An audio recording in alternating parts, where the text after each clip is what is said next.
Hello, everyone, and welcome to the Global Economics right here. My name is Bassam Nader, and it's an honor for me to have a special guest with me today. Please welcome Mr. Shahzad Ali, Executive Director of Business Sector of Theeb, like Deep, Deep. Deep, The wolf. the wall. Like in Arabic, it's like the wall. Well, Mr. Shahzad, before we begin, I would like to congratulate you on winning the award for Outstanding CSR Car Rental Company and the Best New Sustainable Practices for Car Rentals. And that we're going to talk about a little bit more later on, if you don't mind, as Deep had witnessed the changing nature of car rental services and has easily adapted to suit the needs of all their customers. So, we're going to talk a little bit more about that, if you don't mind, Mr. Shahzad, and what we're going to Sure. expect in the future of this lovely industry. Now, let me tell you a little bit of like a background. I'm a person, not only me, my family, we love to rent cars. Awesome. Yeah, that's good to know. The And more the merrier. it is, it is. And we see it as very applicable and easy than just owning a car sometimes. Of course, it's nice to own a car. We do own a car, but we like even the easy facility of having a rental. That's our line usually. It is. It is. And it's so nice to even have it like in a way that we don't need to worry about insurance. We don't need to worry about registration. We don't need to worry about our monthly payments. I think it's a little bit more from your side, of course, but because you're covering everything. But the Hmm. best part about having a rental, I can upgrade my car every month. Yeah, And that's a privilege. certainly. Great. Okay. So we're going to talk a little bit more, and I'm going to take you forward with those questions. And within the experience of those questions, we can add on. But before we start, Mr. Shahzad, can you tell me a little bit more about yourself? Sure. I've been, as a family, I'm third generation in Saudi. Grandfather, dad, myself.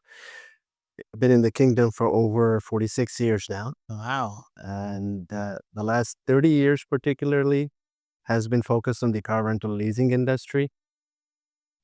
Since 2004, I've been holding C-level positions in the industry. That's nice. I was heading another company prior to joining Deeb. I joined now. It's been 10 years. 2014 is when I started, and time just flew by. It's been awesome to say the least. I mean, the whole experience has been pretty fabulous, and from the day we started to where we are today, the growth rates are pretty much skyrocketing. When I joined, we were at like 5,000 vehicles. December, we closed about 33,000. Yeah. Just like It's a decade, and so, I mean, the multiplier is it's huge. phenomenal. But of course, I mean, there's so many contributing factors to the success, whether it'll be strategy, people, owners, financial resources. It was a journey. It is a journey, and now we're actually looking at the next phase of things, where to go next. And well, I'll be telling you a little more about the business, I guess, as part of the Q&A. But we're actually, over the next few years, once again, aiming to maintain our growth rate, not just okay, we're there and that's it. No, I got you. So That's nice. It's good to know because these questions these answers or that little bio that you got me just right now, you gave me, I can add on because usually people or companies, they only think about, hey, we're here and that's it. And they never think about the growth. They do, but they're taking their time. And when they take their time, I guess sometimes I'm assuming the consumers or the customers, they will lose interest. It's like, hey, you're not giving us anything extra, or you're not giving us something that we can really come back to you anymore. So I'm assuming the growth, we're going to talk about it. Hopefully we're going to yeah. have it in between. But let's go for our first question now. We've noticed your recent announcements on the Saudi exchange about new branch openings. That Mhm. I want to say congratulations on this. Thank you. Yes, for that expansion, and of course the whole excitement that everyone has. Now, could you tell us a little bit more about your current branch network and which strategic regions you're aiming to serve through these new locations? Sure, please. We currently have 61 outlets. 14 of them are airports around the country. We've been in business since 91, so I mean, geographically, we have been developing. It's been, I wouldn't say run, I'd say it's been pretty strategic because Saudi Arabia is a growing populace. And as the demographics grow, as the economic activity grow, we align ourselves to ensure that our services are available in those growing territories. Currently, we have about 4 outlets in progress. Two of them are in the southern region, one in the northern region, Hail, Jizan, Najran, and one in Riyadh. Riyadh itself is expanding at a phenomenal rate. I mean, the growth is pretty much in all 4 directions of Riyadh. So we keep a track. I mean, we're headquartered in Riyadh, we're based in Riyadh, we know Riyadh. So whenever the pace is changing or we see activity picking up, we start to invest in setting up new outlets. That would take us by Q2, it would take us to 65. We, in the pipeline, still have another 5, which are in the works. So I really can't go into much detail about them, but probably Q4 or Q1 26, we'll probably be hitting 70. Once again, Wait, sorry, 70 only in Riyadh? Saudi. Huh, I thought it was like, No, imagine. Okay. not. I mean, there's a limitation to population. I know. If we were in, I don't know, a country with 30 million in one city, yeah, we Yeah. could maybe talk about it. But we're currently at the, How many millions are in Riyadh? if memory serves, the last record we checked was about 8.5. That's huge. And the projections, I mean, this greater Riyadh probably goes up to 9.5, 10. And I mean, there's a lot of in and out of Riyadh. Earlier on, Riyadh used to be just, come do your government business, go back. And then a lot of entertainment or social life was on the coast.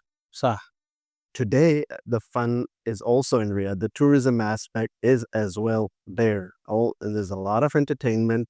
People actually are coming not only from within the country, but from around the region to Riyadh, not just for business purposes anymore, but for social or recreational purposes. So, I mean, Riyadh's changed. So, the expected growth for Riyadh is pretty phenomenal. And there's a lot of new projects happening. I mean, that again comes back to us in the shape of business because we not only do retail, we do B2B.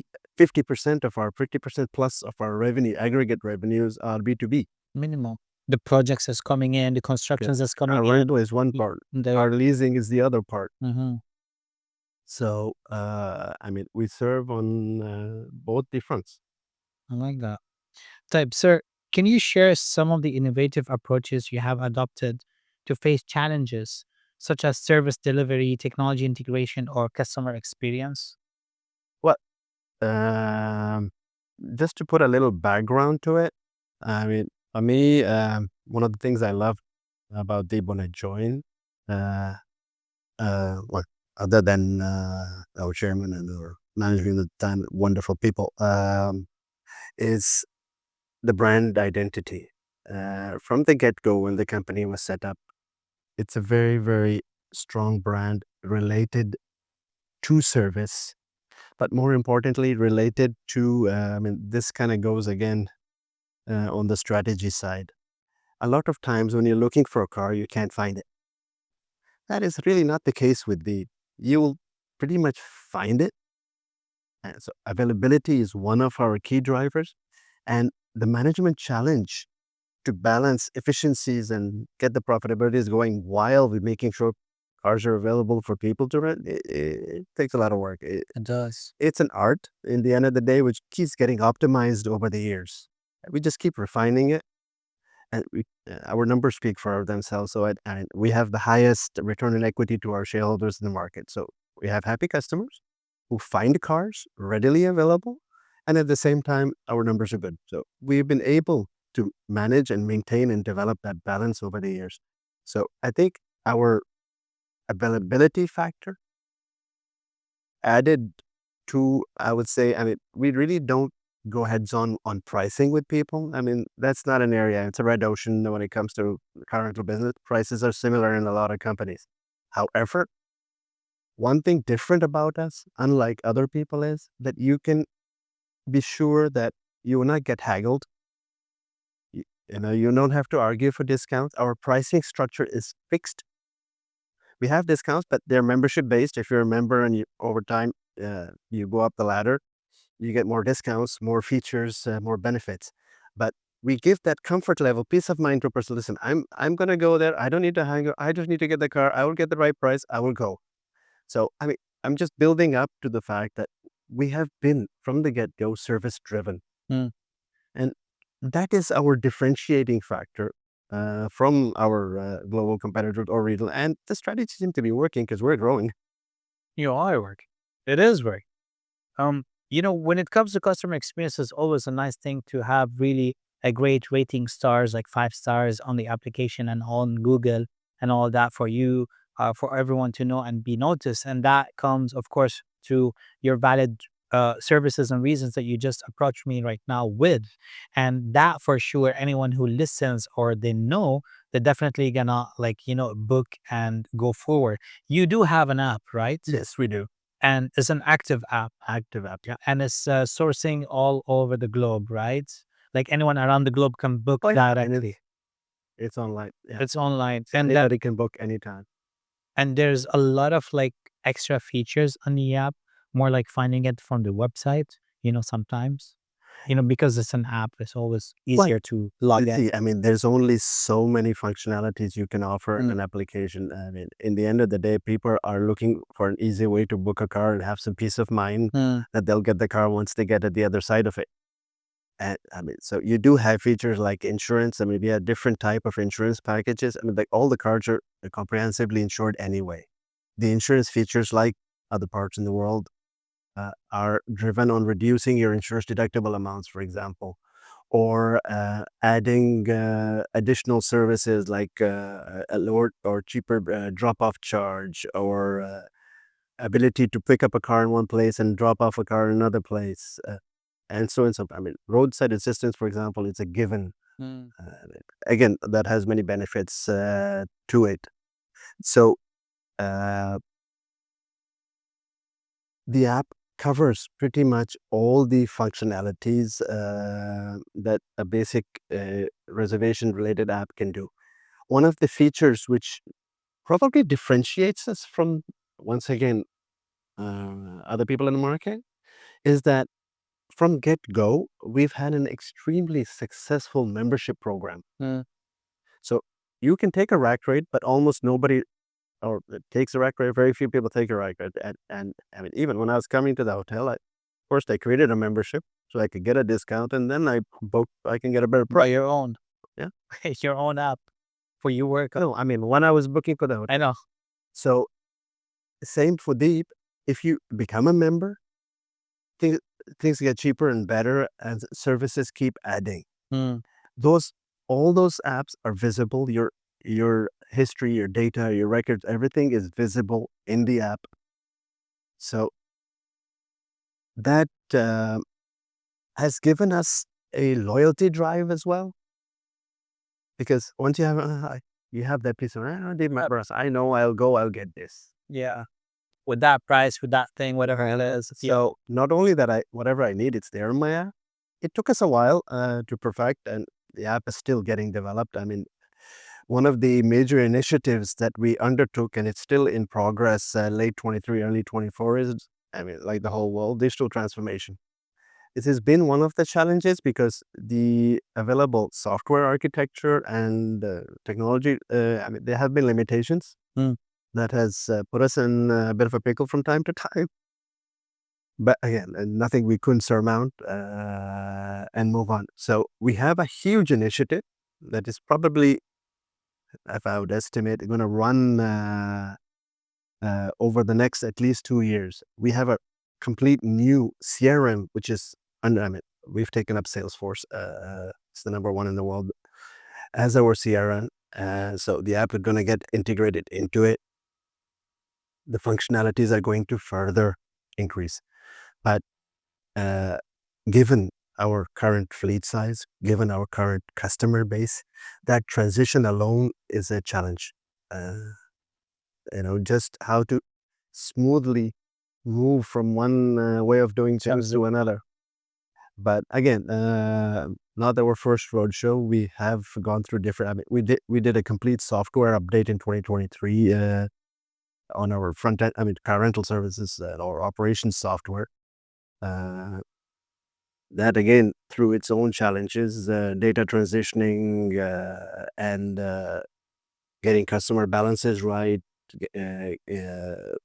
getting all the functionalities to be familiar to the staff. I mean, training was again a major element. So yeah, I mean, on the technology front, we've had a bit of challenges, and we're still on the way. We're not fully there, but like I said, I mean, at least it'll take us probably a year or two to complete a large percentage of what we're out to do. And while we're doing that, this is just like an ad. We'll probably be launching new services along with additional features that our customers could expect once our implementations are in full force. Fully launched or like full force. Speaking about ads, I want to add that you already included the 2025 Range Rover. Yes, correct. Now, which other models can the customer expect this year? Now, that's a top range, I guess, for any rentals in a way. It's like between the sports car and a luxury. I'll tell you this. We buy on the average, or with our current fleet size, 5,000 to 6,000 vehicles a year just for the rental fleet. Mm-hmm. So there isn't something that we're not gonna buy. It's a must. You will find the brand new Patrol came out with the body shape. It's already there in the fleet now. Uh-huh. It got added. I mean, a year back we added Lucid as part of our EV initiative that we started. We just added another electric vehicle, Geometry, for example. On the luxury front, we're probably one of the most stocked up companies in the market. Mm-hmm. We will have a whole range of BMW starting from 1 to 7. Oh my God. All the series. C class, A class, B class, C class, E class, S class on the Mercs, they're all there. We generally don't go into the exotic section, of course. That's not our forte, and that's not our revenue, because we have to draw the line on risk somewhere. So from a range point of view, every customer has a choice. I mean, our fleet is balanced on age. So we categorize it on average on 3 chunks of like 7 to 8 months. So a third of our fleet will be on a particular year, one less and one less, because our pricing policy is linked to it. Because not everybody can afford premium rates. No. So in our retail operations, we offer a price for everybody. We have about over 90 price points. My gosh. Because so whatever but you come to the counter, you want something cheaper, you want a discount, and listen, I cannot give you a discount, our prices are fixed, but can you take a different category? It'll be cheaper for you. And the maintenance is solid. I mean, we've perfected that side of business. So the cars are all in good quality. We don't keep cars after a certain number of kilometers. We keep tracking. Usually 2 years, right, Max? Our average fleet is sometimes 2 years, sometimes 2 3 months plus minus, just to Okay. tune our ins and outs purchasing cycles, because we consistently buy cars throughout the years, not that we buy them one time. So you can always find any given month, you could even find a car with 0 RPMs on it, because if it's 5 or 6,000 cars, there's 500 cars coming in on the average every month. So the whole variety is there, and the whole lineup is there. I mean, any new model you can think of in the car rental business, you'll find it. And you take care of maintaining the car, right? Like the garage services on it, the oil change and all this. We It's part of the deal. 100%. I just go drive and go.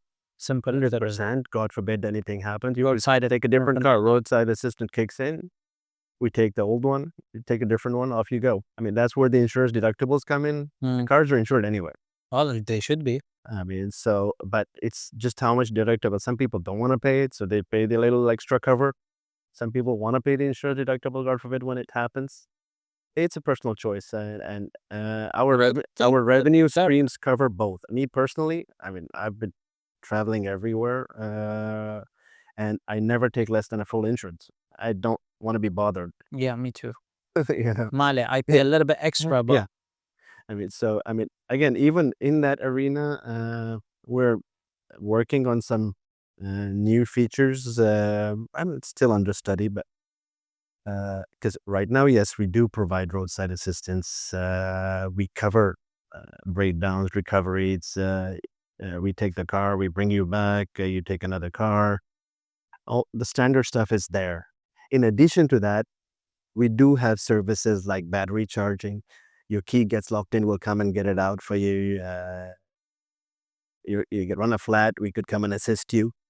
So those are a bit of add-ons on the roadside assistance that we actually provide. A couple of new features in the works. Wait and see. we're waiting. We're waiting. Type, sir, your company claims of multiple ICO certifications related to environment and worker safety. Now, what role does being responsible and empathetic play in your company? Well, before we get to the specific roles for the company, social responsibility is everybody's responsibility. We are all people, and we need to be responsible at every level, whether it is individual or corporate. When companies become bigger, they have the financial resources to be even more responsible, and they should. At Theeb, I mean, I'll come to the employee bit or the inside bit. We have a social responsibility program. We have a charity program. We have multiple initiatives that we support as into giving, not just into just earning and so on and so forth. I mean, so that is already on the social side or the giving back side to the people, to the country side of it. Going to the company side of it, we are one of the best places to work. We have won that award. In the end of the day, safety or security is the right of every human being. And so is the case for all of our employees. So we have to render that anyway. I mean, it's our responsibility, morally, ethically.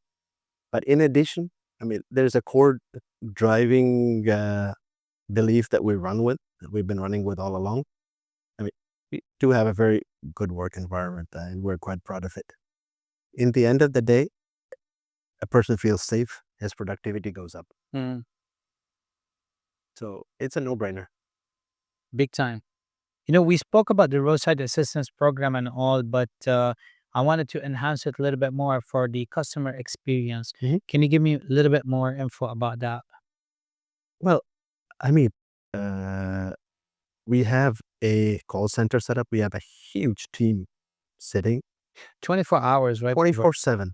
So the first point of contact generally is a call center. So you don't have to look for the location number or something. There's one number you call.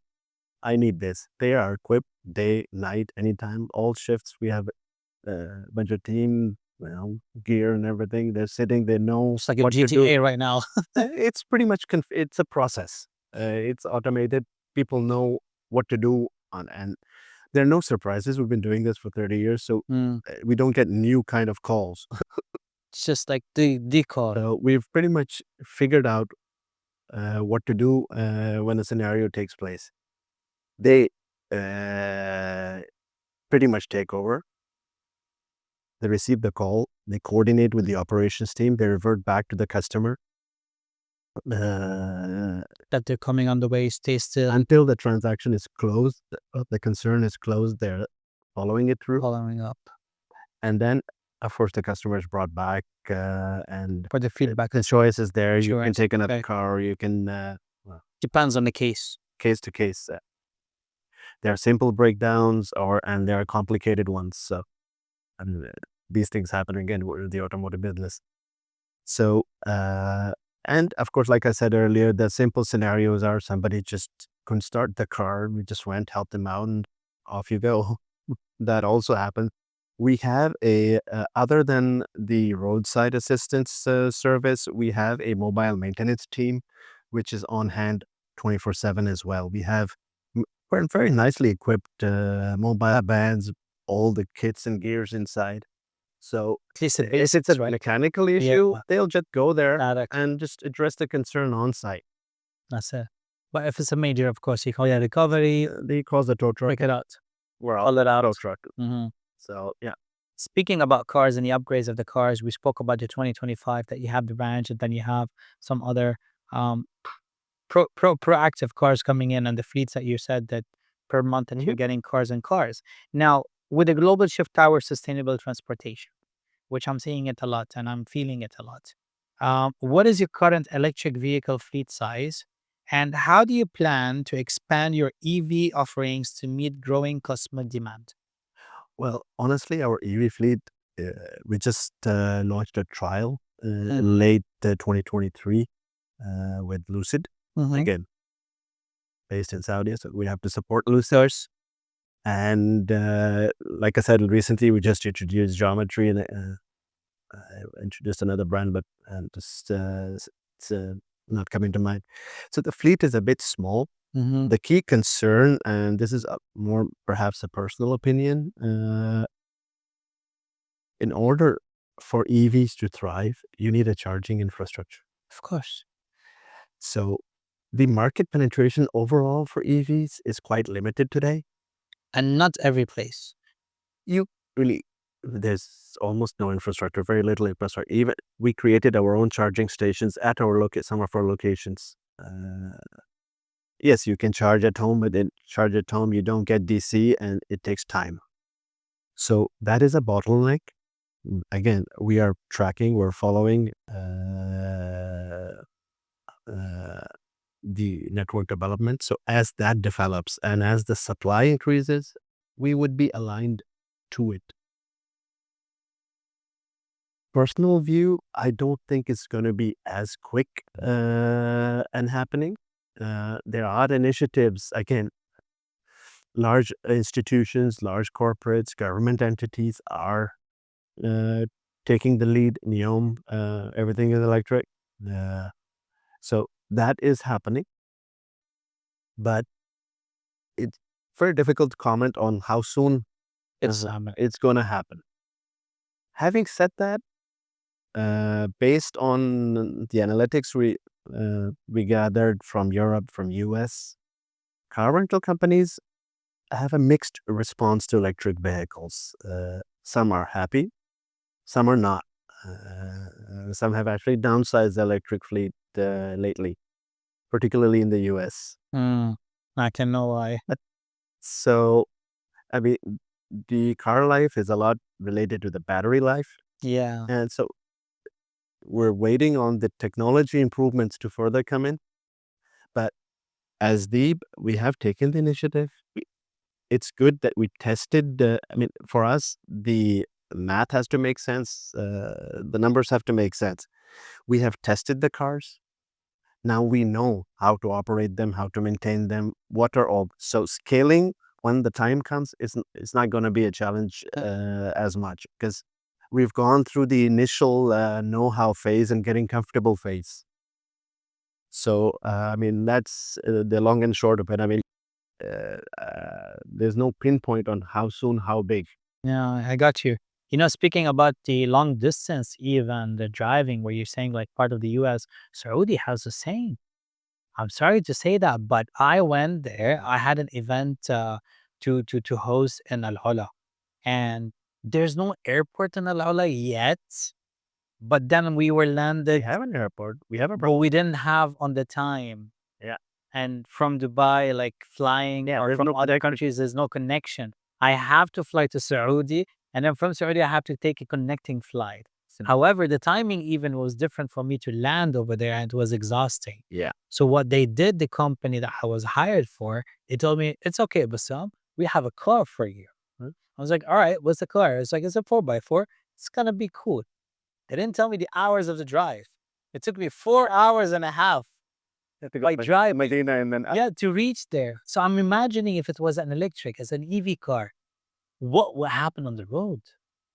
That's like one time going, if not halfway. Like, where will I charge it? And I was like, desert, desert, desert. Oh, mountain, desert, desert. It's like, there's no, there's no solution, right? So I'm assuming what you're saying is true. Like by minimizing those fleets and still working on diesel or working on petrol could be the source at the moment, at the moment. and see, um, over the years, one thing I have learned that technology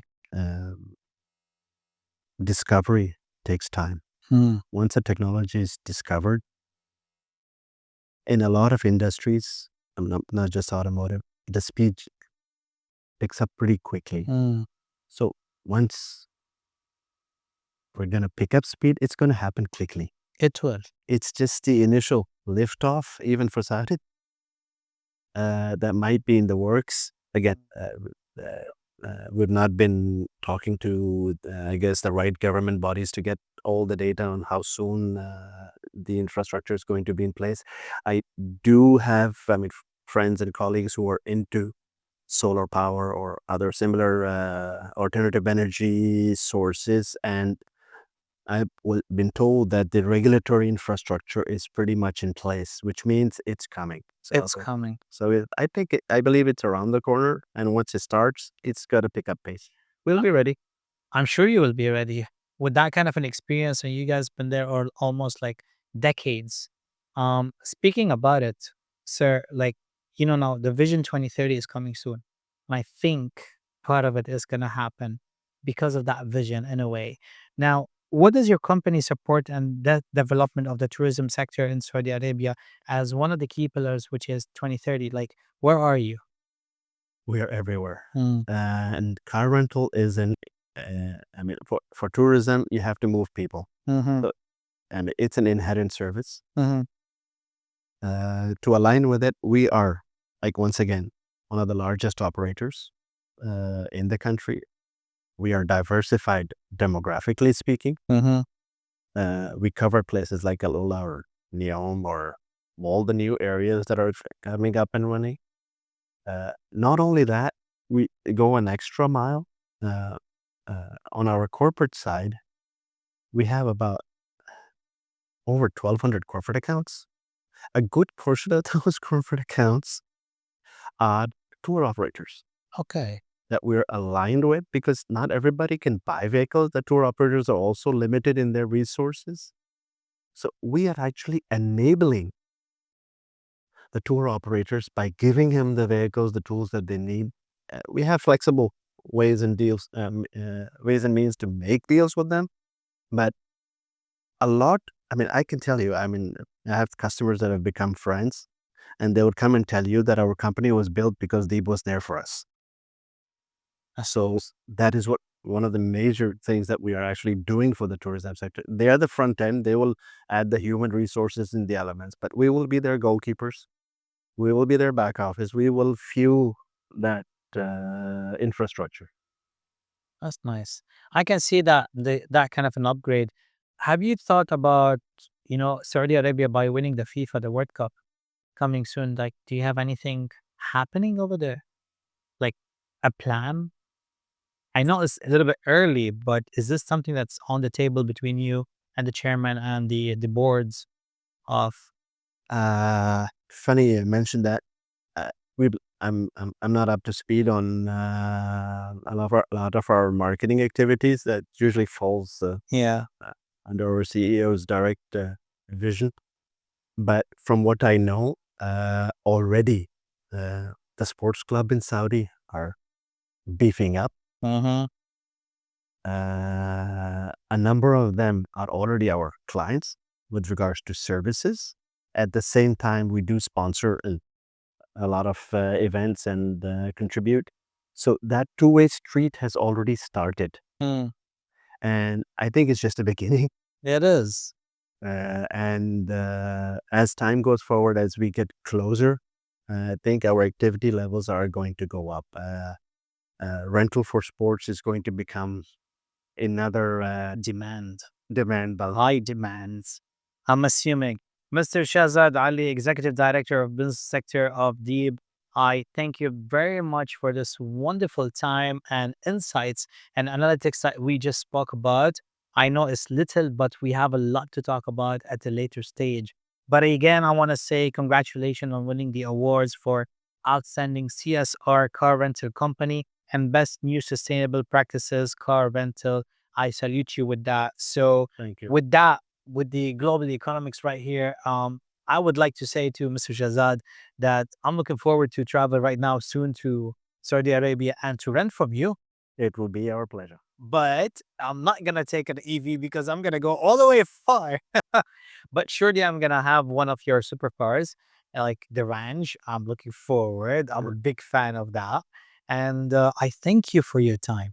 It's my pleasure. Thank you for having us or having me and our team. And it's a pleasure being here. Thank you very Likewise. much. Thank you, sir. Good day. You too. Thank you.